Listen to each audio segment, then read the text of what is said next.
جادو کرنا جو ہے ہمارے دین میں حرام ہے اور اس کو کفر بھی کہا گیا ہے۔ اہل کتاب جو تھے وہ اللہ کی کتاب چھوڑ کر جادو کے پیچھے پڑ گئے تھے، وہ جادو اور شیطان پر ایمان رکھتے تھے۔ بہرحال جادو کرنا جو ہے اس کے بارے میں حدیث میں آتا ہے کہ 7 گناہ جو ہیں وہ ہلاک کرنے والے ہیں، اور ان میں سے ایک جادو سیکھنا۔ نبی صلی اللہ علیہ وسلم نے فرمایا تباہ کرنے والی چیزوں سے بچو، اللہ کے ساتھ شرک کرنے اور جادو کرنے کرانے سے۔ رسول اللہ صلی اللہ علیہ وسلم نے یہ بھی فرمایا کہ جادو کرنے اور کروانے والا ہم میں سے نہیں، یعنی اس کا اسلام سے کوئی تعلق نہیں، یعنی مسلمان یہ کام نہیں کر سکتا۔ پھر اسی طرح علم نجوم کو بھی جادو کی ایک قسم قرار دیا گیا۔ رسول اللہ صلی اللہ علیہ وسلم نے فرمایا جس شخص نے علم نجوم میں سے کچھ حاصل کیا اس نے جادو کا ایک حصہ سیکھ لیا، جتنا زیادہ سیکھے گا اتنا ہی زیادہ جادو میں مبتلا ہوگا۔ تو اس سے یہ پتا چلتا ہے کہ اس میں ستاروں سے بھی کچھ مدد لی جاتی ہے، کچھ حساب کتاب رکھا جاتا ہے۔ رسول اللہ صلی اللہ علیہ وسلم نے فرمایا عادی شرابی، یعنی جو مرتے دم تک شراب نہ چھوڑے، جادو پر ایمان رکھنے والا، یعنی کرنے کرانے والا یا سیکھنے والا یا سکھانے والا، اور قطع رحمی کرنے والا جنت میں داخل نہ ہوگا۔ ہاں اگر لا الہ الا اللہ پڑھتا تو ہو سکتا ہے کہ پھر سزا بھگت کے جائے، اللہ رحم کر دے۔ اسلام میں جادو کرنے والی کی سزا کیا ہے کہ اس کو قتل کر دیا جائے، چھوڑا نہ جائے، تاکہ اس مرض کا خاتمہ کیا جائے، کیونکہ اگر وہ زندہ رات ہو سکتا خود نہ کرے، کسی اور کو سکھا دے۔ اور جب لوگوں کو پتا چلتا ہے نا کہ اس کا جادو چلتا ہے یا یہ جادو کرنے کا لوگ نہیں اس کو چھوڑتے، اور پھر وہ واپس پلٹ آتا ہے اسی چیز پر۔ بجالہ کہتے ہیں کہ ہمارے پاس حضرت عمر کا خط ان کی وفات سے 1 سال پہلے آیا، اس میں لکھا تھا ہر جادوگر کو قتل کر دو۔ حضرت عمر نے حکم دیا تھا، تو ہم نے ایک دن میں 3 جادوگر مار ڈالے۔ جادو کرنے کی مختلف وجوہات ہوتی ہیں، عموماً دشمنی، حسد، رنجش یا کسی سے انتقام لینے کے لیے جادو کیا کرایا جاتا ہے۔ اس کا مقصد ہوتا ہے کہ دوسرے کو کسی ذہنی یا جسمانی بیماری میں مبتلا کر دیا جائے، کوئی کسی کام کے قابل نہ رہے۔ یا اگر کچھ لوگ مل کے کوئی بزنس کر رہے ہیں اور وہ بزنس بہت فلرش کر رہا ہے تو دوسروں کو حسد ہو جاتا ہے کہ ان کو توڑو، آپس میں ان کے درمیان پھوٹ ڈالو تاکہ یہ الگ الگ ہو جائیں گے تو یہ کام کاروبار بھی بیٹھ جائے گا۔ اسی طرح میاں بیوی میں تفریق ڈالنا، والدین اور اولاد کے بیچ میں لڑائیاں ڈلوانا، پڑوسیوں میں فساد، دوستوں میں جدائی، بہن بھائیوں کے بیچ میں نفرت، رشتوں، اولاد یا کاروبار میں رکاوٹ یا بندش ڈالنا، یہ عام طور پر جادو کے مقاصد ہوتے ہیں۔ پھر جادو کی کئی اقسام ہیں۔ کچھ جادو انسان کو مار ڈالتے ہیں، یعنی ایسی بیماری لگ جاتی ہے انسان کو کہ وہ سروائیو بھی نہیں کر سکتا۔ کچھ صرف بیمار کر دیتے ہیں۔ کچھ جادو انسان کی عقل کو ختم کر دیتے ہیں۔ کچھ جادو انسان کے جسم کے کچھ حصوں کو بے حس بے حرکت کر دیتے ہیں۔ کچھ جادو ایسے ہیں کہ جو انسان کے حواس میں تبدیلی پیدا کر دیتے ہیں، یعنی چیز کچھ ہوتی ہے اس کو کچھ اور ہی نظر آ رہی ہوتی ہے، متحرک چیز کو ساکن دیکھتا ہے، ساکن کو متحرک دیکھتا ہے۔ کچھ جادو محبت کھینچ لاتے ہیں، کچھ جادو نفرت کی وجہ بنتے ہیں۔ تو بہرحال یہ سارے جو جادو کی اقسام ہیں ان کے نام بھی ہیں، جیسے سحر تفریق، سحر محبت، سحر تخیل، سحر جنون، سحر خمول جس میں صرف کاہلی سستی ہوتی ہے، سحر حواتف جس میں متاثر شخص چیختا پکارتا ہے، چیخے مارتا ہے، سحر امراض مختلف بیماریاں جیسے مرگی وغیرہ ہوتی ہے، سحر استحاضہ یعنی خواتین کو پیریڈز ختم ہی نہیں ہوتے۔ پھر جادو کی علامات بعض آہستہ آہستہ شروع ہوتی ہیں، بعض ایک دم اسٹرانگ آتی ہیں، جیسے سستی، گھبراہٹ، خاموشی، تنہائی کی عادت، کسی سے نہیں ملنا، کسی سے بات نہیں کرنی، ذہنی انتشار، حد سے زیادہ چڑچڑا پن، ذرا سی بات پہ بھڑک اٹھنا، کسی کام میں دل نہ لگنا، نماز روزہ عبادت چھوڑ دینا، بغیر کسی بیماری اور وجہ کے سر چکرانا، ڈراؤنے خواب آنا، خواب میں بھی رونا، چیخنا، چلانا، خون کے چھینٹے اور کپڑوں کو کٹا ہوا پانا، خامد بیوی کے درمیان آپس میں کوئی کشش محسوس نہ کرنا، بغیر کسی وجہ کے رشتہ داروں کا آپس کے معاملات میں بگاڑ ہو جانا، یعنی ایک دوسرے سے ملنا جلنا چھوڑ دینا۔ تو یہ اس کی ظاہری علامات ہوتی ہیں۔ اب یہ ہے کہ اس شر سے بچنے کے لیے کیا کرنا چاہیے، کیونکہ جن اور انسان دونوں ہی انسان کے دشمن ہو سکتے ہیں۔ سب سے پہلی بات یہ ہے کہ انسان اللہ کے ساتھ اپنا تعلق مضبوط کرے، اللہ پر بھروسہ کرے، اور دل میں یہ خیال نہ لائے اور یہ وہم نہ لائے کہ مجھے پر کوئی جادو کر دے گا، بلکہ اللہ پہ توکل کرے، اللہ کی پناہ لے۔ حدیث میں آتا ہے کہ اللہ تعالیٰ فرماتا ہے میرا بندہ اگر مجھ سے مانگتا ہے تو میں اسے دیتا ہوں جو محبوب بندہ ہوتا ہے، اگر وہ کسی سے میری پناہ مانگتا ہے تو میں اس کو پناہ دے دیتا ہوں۔ پھر اللہ تعالیٰ کے احکامات کی حفاظت، حدیث میں آتا ہے احفظ اللہ یحفظک، تم اللہ کے احکام کی حفاظت کرو، اللہ تمہاری حفاظت کرے گا۔ نمازوں کی حفاظت، یعنی جو نمازوں کی حفاظت کرتا ہے وہ اللہ کے ذمے میں ہوتا ہے، اللہ کی حفاظت میں ہوتا ہے۔ خصوصاً نماز فجر کی حفاظت. اسی طرح اشراق کا پڑھنا. رسول اللہ صلی اللہ علیہ وسلم نے فرمایا، اللہ عز و جل فرماتا ہے، اے ابن آدم تو دن کے پہلے حصے میں میرے لیے 4 رکعتیں پڑھ لیا کر، میں اس دن کے آخری حصے تک تیری کفایت کروں گا. پھر طہارت کا خیال رکھنا. یاد رکھیے یہ جنات اور یہ شر اور شیاطین اور یہ جادو کے اثرات ان لوگوں پر زیادہ ہوتے ہیں جو پاک صاف نہیں رہتے، اپنے ڈرٹی بالوں کو صاف نہیں کرتے، اپنے استنجا کا صحیح اہتمام نہیں کرتے، یا نہاتے نہیں ہیں، یا صاف کپڑے نہیں پہنتے، یا اندھیرے میں رہنا پسند کرتے ہیں، یا سیاہ رنگ ان کو بہت پسند ہوتا ہے کیونکہ سیاہ رنگ کے اوپر شیاطین زیادہ آسانی سے کام کر لیتے ہیں. پہلے بھی حدیث میں نے آپ کو سنائی تھی کہ جب انسان سو کر اٹھے تو اپنے ناک کو خوب جھاڑے، کیونکہ شیطان جو ہے ناک کے باندھنے پر رات گزارتے ہیں.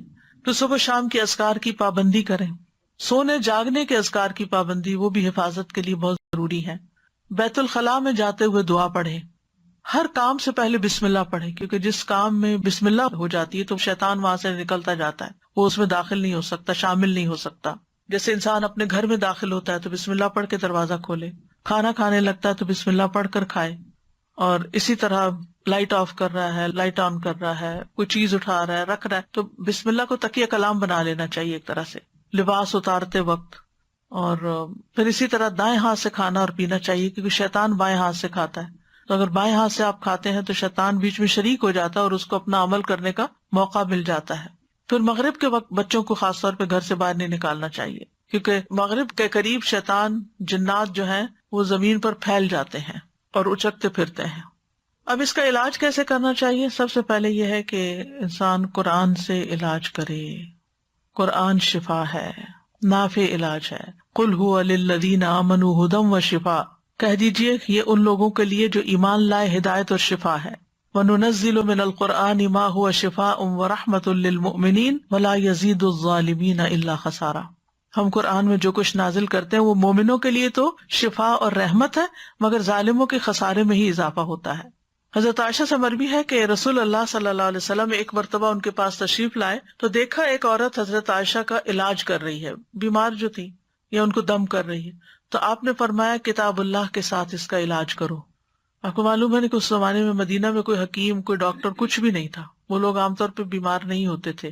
تو ایک حکیم کو پتا چلا کہ اس علاقے میں کوئی حکیم نہیں، تو وہ آ گیا کہ میں یہاں رہ کر لوگوں کا علاج کروں گا. 6 مہینے گزر گئے، اس کے پاس کوئی بھی نہیں آیا، کہ کوئی بیمار نہیں پڑا. تو آخر اس نے راز پوچھا کہ کیا وجہ ہے. اس نے کہا کہ اس وقت تک ہم نہیں کھاتے جب تک بھوک نہیں لگتی، اور جب بھی بھوک باقی ہوتی ہے تو کھانا چھوڑ دیتے ہیں. بہرحال اگر چھوٹی موٹی کوئی تکلیف ہوتی بھی تھی تو دم وغیرہ کر لیتے تھے لوگ، قرآن پڑھ لیتے تھے، مسنون دعائیں ہیں وہ پڑھ لیا کرتے تھے، علاج ہو جاتا تھا. تو آپ صلی اللہ علیہ وسلم نے فرمایا کہ کتاب اللہ کے ساتھ اس کا علاج کرو، یعنی قرآن میں سے پڑھ کر اس پہ دم کرو. اسی طرح کچھ غذائیں ایسی ہیں کہ جو علاج ہیں، جیسے کلونجی. آپ نے فرمایا کلونجی کے دانوں میں موت کے علاوہ ہر بیماری کا علاج ہے، یعنی اس تیل پر دم کر کے انسان مریض کے متاثرہ حصے جو ہیں ان پر لگا سکتا ہے، مساج کر سکتا ہے. اور کلونجی کے دانوں پہ دم کر کے وہ پھر مریض کو کھلانا بھی چاہیے. اسی طرح شہد، یعنی صبح شام 1 چمچ شہد جو ہے اگر انسان کھائے نہار منہ، اور پھر اس کے بعد کچھ نہ کھائے کم از کم آدھا گھنٹہ، تو اس سے بھی جسم کے اندر سے زہریلے مادے نکلتے ہیں. قرآن میں آتا ہے یخرج من بطونها شراب مختلف الوانہ فیہ شفاء للناس. یہ اللہ تعالیٰ کا حکم ہے کہ شہد میں شفا ہے، خالص ہونا چاہیے. ٹھیک ہے، آپ صلی اللہ علیہ وسلم نے فرمایا شفا 3 چیزوں میں، پچھنا لگوانے میں، شہد پینے میں، اور آگ سے داغنے میں. اور میں اپنی امت کو آگ سے داغنے سے منع کرتا ہوں. تو اب شہد چاہے را پی لیں یا اس کو پانی میں ملا کے پی لیں، تو اس پہ بھی آپ دم کر کے رکھ سکتے ہیں اور اس کو بھی استعمال کر سکتے ہیں. آپ صلی اللہ علیہ وسلم نے فرمایا شفا تو صرف 2 چیزوں میں ہے، شہد لوگوں کے لیے شفا ہے اور قرآن دلوں کی شفا ہے. پھر آب زمزم، جس مقصد کے لیے اس کو پیا جائے تو اس سے شفا ہوتی ہے. اگر آپ کے پاس تھوڑا سا بھی آب زمزم ہو، کوئی حج سے آنے والا یا عمرے سے آنے والا آپ کے لیے لائے، تو آپ اس کو ضروری نہیں کہ ایک مرتبہ سارا پی جائیں، آپ اس کو دوسرے پانی میں تھوڑا تھوڑا ملا لیں، وہ پورے پانی کا مزاج بدل جائے گا. حدیث میں آتا ہے کہ انہا مبارکتن انہا طعام طعم، کہ وہ بابرکت ہے اور کھانے والے کا کھانا بھی ہے. اور حدیث میں بھی آتا ہے کہ زمزم کا پانی اس مقصد کے لیے جس کے لیے وہ پیا جائے. اور اگر آپ وہاں جائیں اللہ کے گھر تو زمزم سے نہائیں. نیچے وہ جگہ بنی ہوتی تھی پہلے، آپ کو نہیں معلوم، تو لوگ اپنے اوپر بھی بہاتے تھے. پیچھے کا صفا مروہ کی طرف سے جائے نا باہر نکل کے، تو وہاں ٹیپس لگی ہوئی ہیں جہاں ڈائریکٹ زمزم آ رہا ہوتا ہے. بوٹل بھر کے لے آئیں اور اپنے اوپر تھوڑا تھوڑا تھوڑا کر کے سارا بہا لیں. اس کو دم کر کے بھی نہا سکتے ہیں، اس سے بھی بیماری جاتی ہے، اور صبح شام اس کو پیا جائے. پھر اسی طرح دم کیا ہوا پانی جو ہے ناک میں ڈالنا اور جھاڑنا، یعنی ڈال کے اس کو جھاڑا جائے، کیونکہ یہ جگہ شیاطین کے بیٹھنے کی ہو جاتی ہیں. زیتون کا تیل استعمال کرنا، نبی صلی اللہ علیہ وسلم نے فرمایا زیتون کھاؤ اور اس کو لگاؤ، بے شک یہ مبارک درخت ہے. اچھا تو یہ ہے کہ شہد، زیتون کا تیل اور کلونجی کا تیل یا کلونجی کے دانے، ان کو انسان مکس کر کے رکھ لے اور اس میں سے ½ ٹی اسپون یا 1 ٹی اسپون صبح شام لے سکتا ہے یا ایک ٹائم لے سکتا ہے، کیونکہ ہر ایک کو ایک ڈوز نہیں چلتی. تو جو ان چیزوں کے ماہر ہوتے ہیں طب نبی کے، ان سے پوچھا جا سکتا، مشورہ کیا جا سکتا. یعنی یہ امیونٹی بڑھانے والی چیزیں، آپ اس میں سے پہلے تھوڑا لیں، آپ کو پچ گیا ہے پھر تھوڑا سا اور انکریز کر دیں، پھر تھوڑا سا اور کر دیں، پھر دیکھیں کہاں تک لمٹ ہے آپ کی. اس سے بھی انسان کے جسم کی بہت سی دردیں اور تکلیفیں جو ہیں وہ دور ہوتی ہیں. زیتون کا تیل صبح کے وقت پینا جو ہے یہ بھی بہت فائدے کا ہے. اور اب تو یہ بات بہت سننے میں آتی ہے نا کہ صبح سب سے پہلی چیز جو ہے یا آپ کوکونٹ کا آئل لیں یا زیتون کا لیں یا کوئی بھی آئل لیں، کیونکہ وہ لیور کی کلینزنگ کرتا ہے. نبی صلی اللہ علیہ وسلم نے فرمایا زیتون کا تیل کھایا کرو. ڈائریکٹ بھی لے سکتے ہیں، اور اگر آپ کو مشکل ہے لینا تو آپ کسی چیز میں جیسے سیلیڈ وغیرہ میں ملا کے بھی کھا سکتے ہیں. فرمایا زیتون کا تیل کھایا کرو اور اس سے تیل لگایا کرو، وَالدَّهِنُ بِهِ، یعنی مساج وغیرہ کیا کرو، کیونکہ وہ بابرکت درخت ہے. تو جسم پر زیتون اور کلونجی کا تیل الگ الگ وقت پہ ملا جا سکتا ہے، دونوں کو مکس کر کے بھی ملا جا سکتا ہے. پھر اسی طرح تلبینہ کھانا، فرمایا تذهب ببعض الحزن، یہ کچھ غم بھی دور کر دیتا ہے.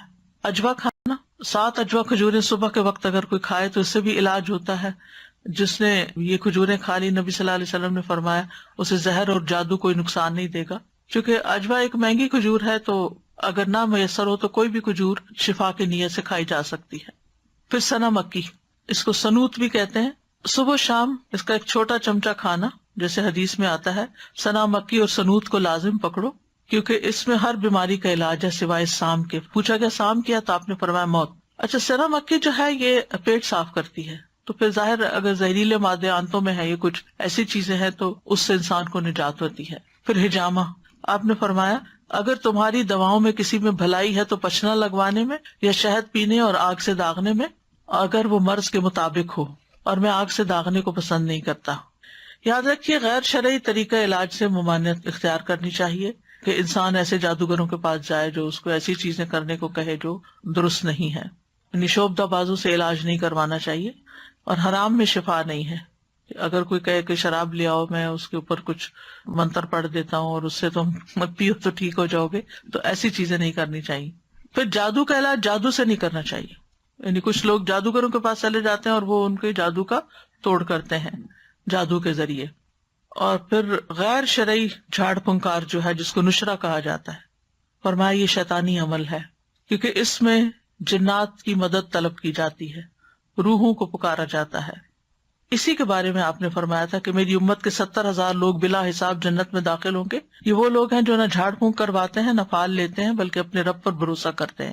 تو یہ غیر شرعی جو نشرہ جو ہے یا غیر شرعی دم کے بارے میں ہے. جو شرعی دم ہے سورۃ فاتحہ پڑھ کر یا ویسے قرآن پڑھ کر کسی کے اوپر جھاڑنا پھونکنا، اس سے منع نہیں ہے. اور مثلا شیطان کو بگانے کا طریقہ آپ نے کیا بتایا، اعوذ باللہ السمیع العلیم من الشیطان الرجیم من ہمزہ ونفخہ ونفثہ پڑھ کر ستکارا جائے، پھونک ماری جائے جس میں تھوڑی لعاب بھی ہو، تو یہ بھی تو جھاڑ ہو گئے. خود نبی صلی اللہ علیہ وسلم جب بیمار تھے تو اپنے ہاتھوں پر معوذتین پڑھ کر پھونک مار کر سارے جسم کے اوپر اپنے ہاتھ پھیرتے تھے. جب کسی مریض کے پاس جاتے تو اس کے اوپر ہاتھ پھیر کر اس کے اوپر اللہ کا ذکر پڑھتے. یہی رقیہ ہوتا ہے، یہی دم ہوتا ہے. لیکن کاہنوں اور نجومیوں کے پاس نہیں جانا چاہیے اور تعویذ وغیرہ سے بچنا چاہیے. عبداللہ رضی اللہ عنہ کہتے ہیں میں نے رسول اللہ صلی اللہ علیہ وسلم کو یہ فرماتے ہوئے سنا کہ جھاڑ پھونک، تعویذ اور گنڈے سب شرک ہیں. جو صحیح والی جھاڑ پھونک ہے وہ منع نہیں ہے، جو نشرہ ہے اس کی بات ہو رہی ہے. کہتی ہیں میں نے کہا آپ یہ کیا کہہ رہے ہیں، اللہ کی قسم میری آنکھ بہتی تھی، میں فلاں یہودی کے پاس جاتی، وہ اس پہ دم کرتا، وہ ٹھیک ہو جاتی. تو عبداللہ بن مسعود نے فرمایا یہ شیطانی عمل ہے، شیطان اپنے ہاتھ سے اسے دھنساتا، جب تم اس پہ دم کراتی تو وہ باز آ جاتا. تمہارے لیے تو یہی کافی ہے کہ تم وہ دعا پڑھ لیا کرو جو رسول اللہ صلی اللہ علیہ وسلم پڑھتے تھے کہ اے لوگوں کے رب اس تکلیف کو دور فرما، مجھے شفا عطا فرما، تو ہی شفا دینے والا ہے، تیرے علاوہ کسی کی شفا کچھ نہیں، ایسی شفا عطا فرما جو بیماری کا نام و نشان نہ چھوڑے. اذهب البأس رب الناس واشف انت الشافی لا شفاء الا شفاؤک اشف شفاء لا یغادر سقما۔ پھر اسی طرح جادو سے حفاظت کے لیے اور جادو کے علاج کے لیے سورۃ الفاتحہ جو ہے یہ بہت فائدے کی ہے۔ اور اس کی دلیل کیا ہے؟ ابو سعید خدری کہتے ہیں کہ نبی صلی اللہ علیہ وسلم کے چند صحابہ عرب کے قبیلوں میں سے ایک قبیلے کے پاس سے گزرے تو قبیلہ والوں نے ان کی ضیافت نہیں کی۔ کچھ دیر بعد اس قبیلے کے سردار کو بچھو نے کاٹ لیا۔ قبیلے والوں نے کہا کہ آپ لوگوں کے پاس کوئی دوائی یا کوئی دم کرنے والا ہے؟ تو صحابہ نے کہا کہ تم نے ہماری ضیافت نہیں کی، اب ہم اس وقت تک دم نہیں کریں گے جب تک تم ہمارے لیے اس کی مزدوری مقرر نہ کرو۔ یہیں سے راقی حضرات جو ہے وہ اس کی دلیل لیتے ہیں کہ راقی جو ہے وہ اجرت لے سکتا ہے۔ چنانچہ ان لوگوں نے چند بکریاں دینی منظور کر لی۔ پھر ابو سعید خدری سورۃ الفاتحہ پڑھنے لگے اور اپنا لعاب بھی اس جگہ پر ڈالنے لگے۔ اس سے وہ شخص اسی وقت ٹھیک ہو گیا، تندرست ہو گیا۔ چنانچہ قبیلے والے بکریاں لے کر آئے، لیکن صحابہ نے کہا جب تک ہم نبی صلی اللہ علیہ وسلم سے پوچھ نہ لیں ہم بکریاں نہیں لے سکتے۔ جب آپ سے پوچھا گیا تو آپ مسکرائے اور فرمایا تمہیں کیسے معلوم ہو گیا تھا کہ سورۃ فاتحہ سے دم بھی کیا جا سکتا ہے؟ ان بکریوں کو لے لو اور اس میں میرا حصہ بھی رکھو، یعنی خوش مزاجی سے آپ نے فرمایا۔ اور یہ اس لیے فرمایا گا کہ لوگوں کے دلوں کے اندر کراہت نہ ہو اس میں۔ تو اس میں آپ دیکھیے کہ بعض راکی اس سے یہ دلیل بھی لیتے کہ وہ 40 بکریاں تھی اور راکی کو 40 بکریوں کی قیمت تک کی قیمت لینے کا جواز ملتا ہے۔ بہرحال اللہ عالم۔ پھر سورۃ البقرہ جو ہے اس کا پڑھنا، نبی صلی اللہ علیہ وسلم نے فرمایا سورۃ البقرہ پڑھا کرو، اس کا پڑھنا باعث برکت ہے اور اس کا چھوڑنا باعث حسرت ہے، اور جادوگر اس کو حاصل کرنے کی طاقت نہیں رکھتے، یعنی اس پہ قابو نہیں پا سکتے۔ تو اس میں کیا کرنا چاہیے؟ روٹین میں روز سورۃ البقرہ کا کچھ حصہ پڑھتے رہنا چاہیے، جب پھر ختم ہو جائے پھر شروع کر لیں، پھر یعنی اور کچھ نہیں تو روزانہ 2 پیجز، یعنی صفحہ ایک صفحہ ادھر ہوتا ہے ایک صفحہ ادھر۔ مصحف عثمانی میں آپ دیکھیں آیت پہ ختم ہوتا ہے نا صفحہ، 2 صفحے ہر روز پڑھ لیا کریں، مثلا 4 صفحے ہر روز پڑھ لیں، 8 صفحے ہر روز پڑھ لیں تاکہ وہ برکت رہے۔ لگانا اور بات ہوتا ہے اور خود پڑھنا اور بات ہوتی ہے، کیونکہ اس میں تو صرف ہمارے کان سن رہے ہوتے ہیں، لیکن جب ہم خود پڑھتے ہیں تو ہمارا دل دماغ سب کچھ پھر حاضر ہوتا ہے اس میں۔ لیکن سورۃ البقرہ کی کچھ آیات جادو کے توڑ کے لیے بڑی مؤثر ہیں۔ اس میں الف لام میم سے لے کر المفلحون تک، اس کے بعد واتبعوا ما تتلو الشیاطین علی ملک سلیمان، آیت نمبر 102 سورۃ البقرہ کی، پھر آیت نمبر 163 اور 164 وَإِلَٰهُكُمْ إِلَٰهٌ وَاحِدٌ لَا إِلَٰهَ إِلَّا هُوَ الرَّحْمَٰنُ الرَّحِيمُ، پھر آیت الکرسی، پھر آمن الرسول۔ تو آپ دیکھیں زیادہ تر رکیہ تو یہی آ گیا۔ رسول اللہ صلی اللہ علیہ وسلم نے فرمایا اللہ تعالیٰ نے زمین و آسمان کی تخلیق سے 2000 سال قبل کتاب لکھی تھی، اس میں سے 2 آیتیں نازل کر کے ان سے سورۃ البقرہ کا اختتام کیا گیا، لہٰذا جس گھر میں 3 راتوں تک سورۃ بقرہ کی آخری 2 آیتیں پڑھی جائیں گی شیطان اس کے قریب نہیں آئے گا، یعنی پھر وہ جادو وغیرہ کا اثر نہیں ہوگا انشاءاللہ۔ دیگر قرآنی آیات بھی ہیں جیسے سورۃ آل عمران کی آیت نمبر 18 اور 19، شہد اللہ انہ لا الہ الا ہو، اس میں بھی توحید کی بات ہے۔ پھر سورۃ الاعراف آیت 54 سے 56 تک، ان ربکم اللہ الذی خلق السماوات والارض فی 6 ایام، اور آیت 56 ہے ولا تفسدوا فی الارض بعد اصلاحها۔ پھر سورۃ الاعراف کی آیت نمبر 117 سے لے کر 122 تک، وأوحینا الی موسیٰ ان الق عصاک فاذا ہی تلقف ما یأفکون، جو آج لیکچر کے شروع میں آیات آپ نے سنی، 117 سے 122 تک۔ پھر سورۃ یونس آیت 81 سے 82، فلما القوا قال موسیٰ ما جئتم بہ السحر ان اللہ سیبطلہ ان اللہ لا یصلح عمل المفسدین ویحق اللہ الحق بکلماتہ ولو کرہ المجرمون۔ پھر سورۃ طٰہٰ کی آیت وَأَلْقِ مَا فِي يَمِينِكَ تَلْقَفْ مَا صَنَعُوا إِنَّمَا صَنَعُوا كَيْدُ سَاحِرٍ وَلَا يُفْلِحُ السَّاحِرُ حَيْثُ أَتَىٰ۔ پھر سورۃ المؤمنون کی آیت ہے أَفَحَسِبْتُمْ أَنَّمَا خَلَقْنَاكُمْ عَبَثًا وَأَنَّكُمْ إِلَيْنَا لَا تُرْجَعُونَ فَتَعَالَى اللَّهُ الْمَلِكُ الْحَقُّ لَا إِلَٰهَ إِلَّا هُوَ رَبُّ الْعَرْشِ الْكَرِيمِ۔ یہ آگے بھی ہے أَنْتَ خَيْرُ الرَّاحِمِينَ تک۔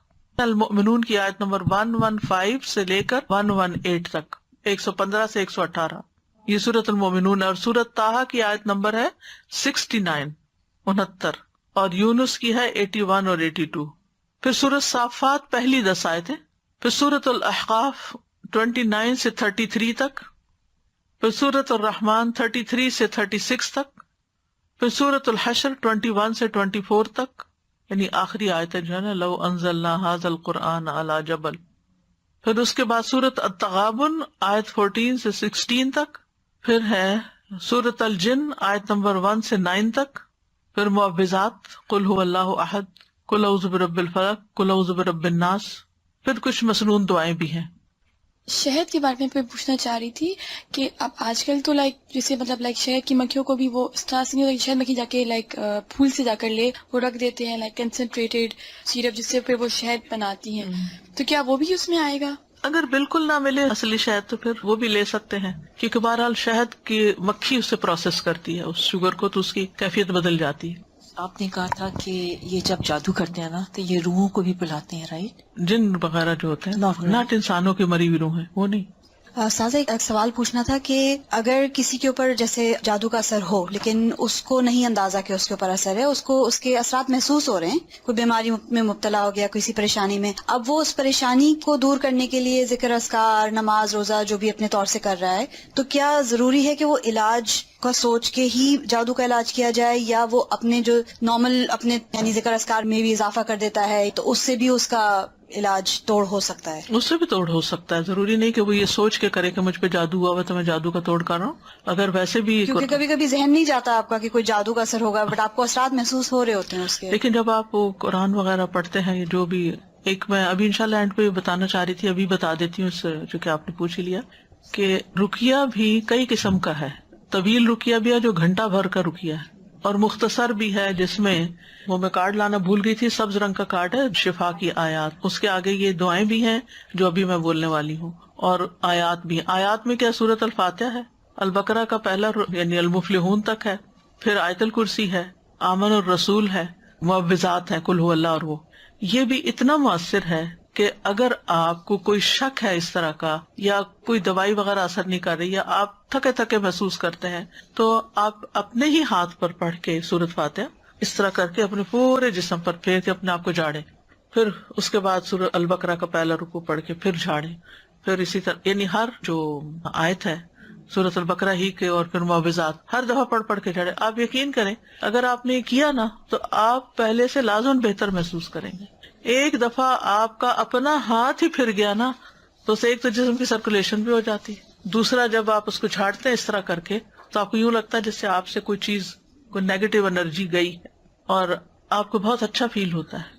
یہ تو کبھی کبھار ایسا کر ہی لینا چاہیے، لیکن بعض اوقات یہ ہوتا ہے کہ آپ کی اتنی اسپرٹس لو ہیں کہ کچھ لوگ پڑھ ہی نہیں سکتے، یا کچھ لوگ پڑھتے ہیں بس وہ بے یقینی کے ساتھ پڑھتے ہیں، آدھا دل سے پڑھا آدھا نہیں پڑھا۔ تو آپ دیکھیں جب ہم بیمار بھی ہوتے ہیں نا تو سب سے پہلے کیا کرتے ہیں، ہم ٹوٹکے کرتے ہیں، گھر میں کرتے ہیں نا، چائے پی، لونگ والی چائے پی لو، ادرک والی چائے پی لو، ٹیبلٹ کھا لو، پین کلر لے لو، سوپ لے لو، یخنی پی لو، وغیرہ وغیرہ، یہ کام کرتے ہیں۔ اور جب نہیں کام چلتا پھر کیا کرتے ہیں، پھر ڈاکٹر کے پاس جاتے ہیں۔ تو بعض اوقات ڈاکٹر وہی چیز آپ کو بتا رہا ہوتا ہے جو آپ خود بھی کر رہے تھے۔ کس چیز کا فرق پڑتا ہے، پہلے آپ یقین سے نہیں کر رہے تھے، پہلے آپ بس تکے بازی کر رہے تھے نا کہ شاید اس سے ہو جائے، شاید، لیکن اب کیا نہیں، ڈاکٹر نے بتایا اب تو یہ فائدہ دے گا ہی مجھے، یعنی ایک اور طرح کی فیلنگ آتی ہے۔ اسی طرح ایک بات آپ کسی ایک عام انسان کے منہ سے سنتے ہیں تو آپ پر اثر نہیں ہوتا، وہی بات ایک اسکالر یقین کے ساتھ کہتا ہے تو آپ اس کو پکڑ لیتے ہیں۔ یعنی کہنے والے کے کہنے سے بھی بڑا فرق پڑتا ہے، ڈائریکشن مل جاتی ہے ایک۔ اور پھر یاد رکھیے اس میں انسان کی نفسیات انوالوڈ ہے، انسان کی سوچ کا بڑا عمل دخل ہے، انسان کی جو کیفیات ہیں ان کا بڑا عمل دخل ہے۔ آپ نے دیکھا ہوگا کہ کچھ لوگوں کے پاس آپ تھوڑی دیر بیٹھ جائے تو آپ ایک فریش فیل کرنے لگتے ہیں۔ اب مثال کے طور پر جو سائیکاٹرسٹ ہوتے ہیں وہ باتیں ہی تو کرتے ہیں، تو آپ باتوں سے کیوں ٹھیک ہو جاتے ہیں؟ کیونکہ وہ ایسی باتیں کرتے ہیں کہ جو ایک سینس بناتی ہیں، پھر آپ کے اپنے جو کنفیوژن وہ دور ہونے لگتے ہیں، آپ اپنے آپ کو انالائز کرنے لگتے ہیں، پھر آپ اتنا بڑا پہاڑ جو بنایا ہوا ہوتا ہے وہ بالکل چھوٹا سا بنایا جاتا ہے کہ ہاں یہ تو کچھ بھی نہیں تھا، میں نے کیوں اس کو اتنا ہوا بنایا ہوا تھا، میں اس چیز سے کیوں ڈر رہی تھی۔ تو بعض اوقات انسان جو چیز سوچتا رہتا ہے نا وہی ہونے بھی لگتی ہے۔ اللہ جانتا ہے اس کے پیچھے کیا حکمت ہے۔ جب ہم ایک بات سوچے جاتے تو وہ چیزیں، آج ہی میں سن رہی تھی کسی کا کہ کسی نے کہا کہ یہ بات ریسرچ بیسڈ ہے، یعنی صرف ایسی نہیں ہے۔ وہ کہتے ہیں کہ جو لوگ تیز گاڑی چلاتے ہیں ان کے ایکسیڈنٹس کم ہوتے ہیں بنسبت ان لوگوں کے جو ڈرے رہتے ہیں اور کہتے ہیں کہیں میں ایکسیڈنٹ نہ کر دوں، وہ زیادہ ایکسیڈنٹ کرتے ہیں، کانفیڈینس نہیں ہوتا۔ تو یہ جو یقین ہے نا یہ بڑی دولت ہے، جو کانفیڈینس ہے یہ بڑی دولت ہے کسی انسان پر آپ کا اعتماد ہو تو اس کی چھوٹی سی بات بھی آپ کو لگ جاتی ہے، اور اگر کسی پر نہیں تو وہ بڑی بڑی بات بھی آپ کو سمجھائے تو آپ کہتے ہیں بس یہ تو باتیں ہی کرتا ہے، اس کی کیا بات ہے، یقین نہیں آتا آپ کو اس پر. اب دیکھیے ہمارا دین تو بنیاد ہی ایمان پر ہے. اللہ پر ایمان لاؤ، رسول پر ایمان لاؤ. رسول پر ایمان لاتے ہیں تو ان کی ہر بات کو ہم سنت سمجھ کے، ثواب سمجھ کے، ریچول سمجھ کے کرنا شروع کر دیتے ہیں، اور بعد میں ہمیں پتا چلتا ہے اس کا تو یہ اور یہ فائدہ تھا، اور ہم پہلے سے ہی کر رہے ہوتے ہیں. اس علاج میں یہ بات ضرور ذہن میں رکھیے، یقین کی بات.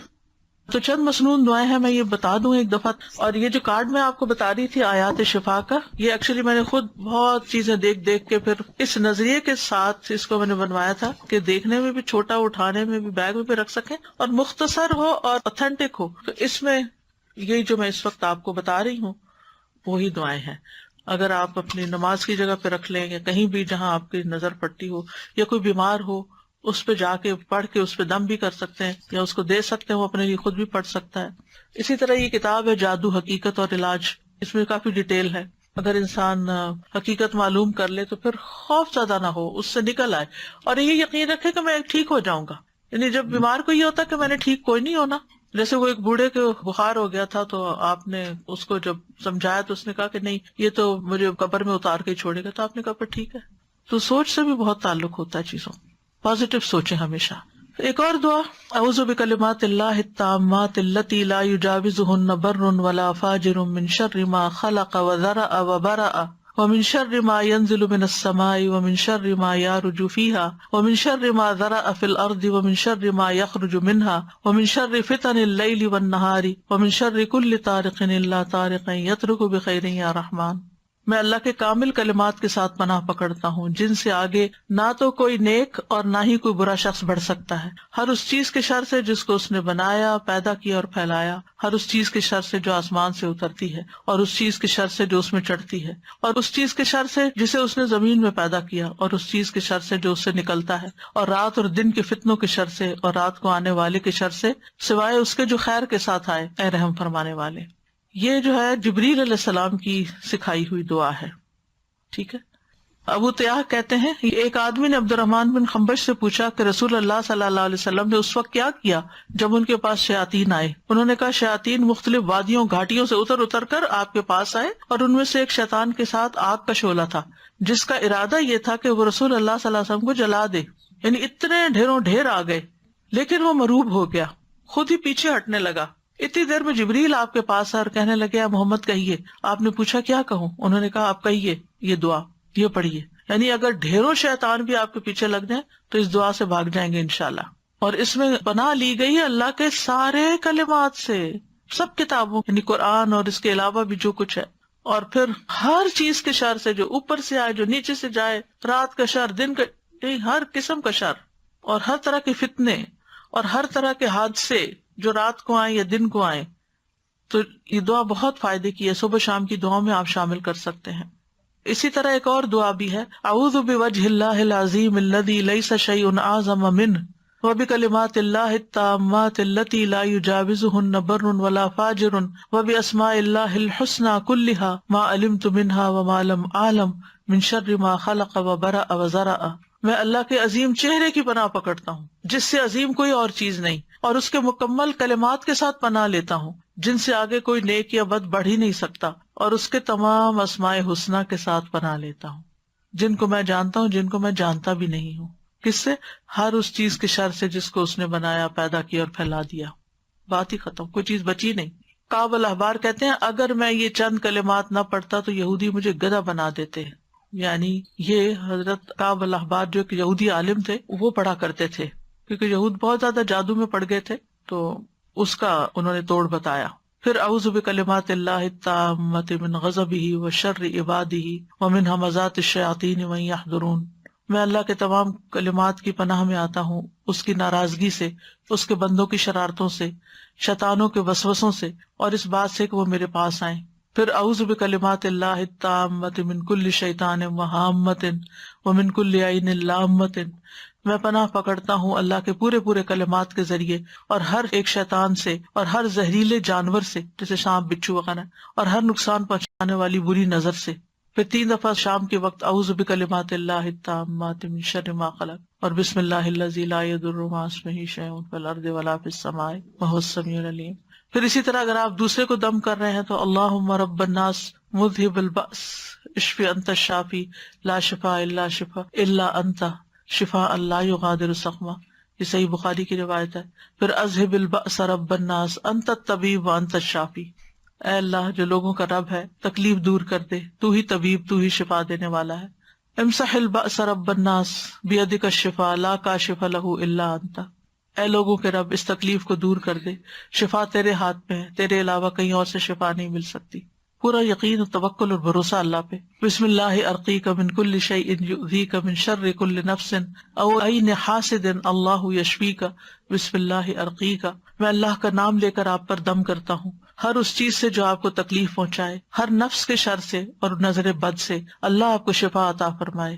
میں اللہ کا نام لے کر آپ پہ دم کرتا ہوں. بسم اللہ یبریک ومن کل داء یشفیک ومن شر حاسد اذا حسد وشر کل ذی عین. اللہ کے نام کے ساتھ وہ آپ کو صحت دے اور ہر بیماری سے شفا دے، اور حاسد کے شر سے جب وہ حسد کرے، اور ہر بری نظر والے کے شر سے محفوظ رکھے.